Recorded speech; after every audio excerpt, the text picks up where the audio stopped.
لو انتي بتحبي تطولي ضوافرك هقولك على نوع النهارده من انواع الجل بيبان ناتشرال وشكله طبيعي جدا وخفيف على الضفر. احنا النهارده هنعمل اكستنشن جل، ودلوقتي هوريكم الخطوات بتاعته عملي. اول خطوه هنعملها احنا بنختار مقاس التب المناسب لمقاس الضافر، ونبتدي ان احنا نركبه من نص الضافر. دلوقتي بعد ما ركبنا التب هنبتدي بقى ان احنا نعمل الشيب بتاع الضافر.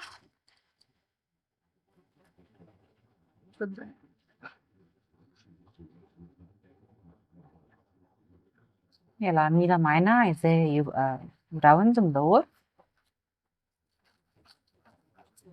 دلوقتي بعد ما ركبنا التب بنبتدي ان احنا نبرد الاكسبانشن، يعني برضه بسيطة خالص، نساوي بس الاكسبانشن بالضفر الطبيعي. دلوقتي بقى بعد ما بردنا هنبتدي نحط طبقة البيز.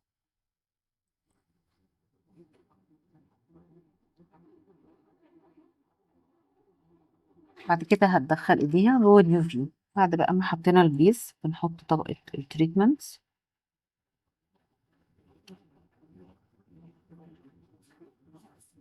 احنا كده بقى خلصنا، نبتدي نعمل ديزاين اللي الكلاينت عايزاه. احنا دلوقتي بنبتدي بقى نعمل الديزاين بتاعنا. بعد كده اخر حاجة هنعملها ان احنا بنقفل الضافر بالتوب كوت.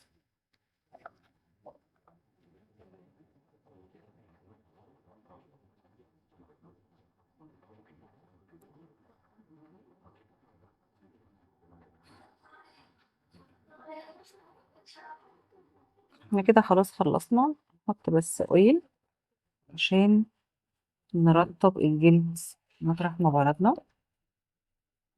احنا كده خلاص خلصنا الاكسدنشن جel. احلى حاجة فيه ان هو بيبان ناتشرال، خفيف جدا على الضافر، شكله بيبان طبيعي.